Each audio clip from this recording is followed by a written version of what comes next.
সারা রাজ্য থেকে 11 জন উদীয়মান দাবাড়ুকে মনোনীত করে বিশেষ প্রশিক্ষণের ব্যবস্থা করল অল ত্রিপুরা চেস অ্যাসোসিয়েশন। প্রথমবারের মতো রাজ্যে কোনো গ্র্যান্ড মাস্টার এসে এই প্রশিক্ষণ শিবির পরিচালনা করবে। গুজরাটের প্রথম ও ভারতবর্ষের 11তম দাবাড়ু চজেস বাগরে আগামী 4 দিন তাদের প্রশিক্ষণ দেবেন। ওনার বক্তব্য অনুযায়ী রাজ্যের দাবাড়ুদের ট্যালেন্ট রয়েছে, শুধু দরকার একটু ঘষা মাজাক, তাহলেই তারা তাদের খেলায় আরও উন্নতি করতে পারবে। আজকের প্রশিক্ষণ শিবিরে ত্রিপুরা চেস অ্যাসোসিয়েশনের রাজ্য সভাপতি অভিজিৎ মল্লিক এবং চেস অ্যাসোসিয়েশনের সম্পাদক প্রদীপ রায় সহ অন্যান্যরা উপস্থিত ছিলেন।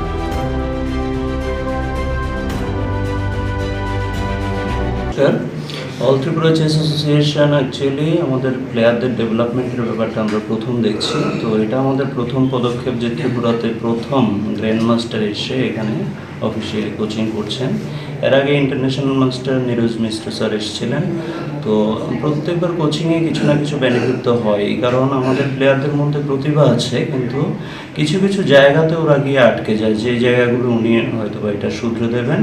তো আমরা আশা করছি এই ধরনের কোচিং যদি আমরা কন্টিনিউ চালিয়ে যেতে পারি, আমাদের ত্রিপুরা থেকে বেশ ভালো ভালো প্লেয়ার বেরোবে। ইভেন আমরা ইন্টারন্যাশনাল মাস্টার, গ্র্যান্ড মাস্টারের মতো প্লেয়ারও অদূর ভবিষ্যতে পাবো। কতজনকে নিয়ে এই ক্যাম্প কতদিন? আপাতত এখানে আমরা 11 জনকে নিয়ে শুরু করছি এই ক্যাম্প, 4 দিনের ক্যাম্প। কি শেখানো হবে এখানে এবং মানে কি ডেভেলপমেন্ট চাইছেন?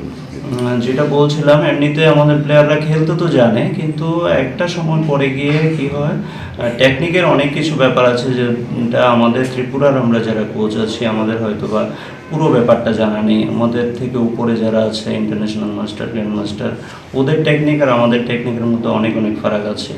এই টেকনিকগুলো ওরা যদি জানতে পারে, আশা করি ম্যাচটাকে ইজিলি বের করার জন্য ওদের অনেক সুবিধা হবে আর কি। Thank you.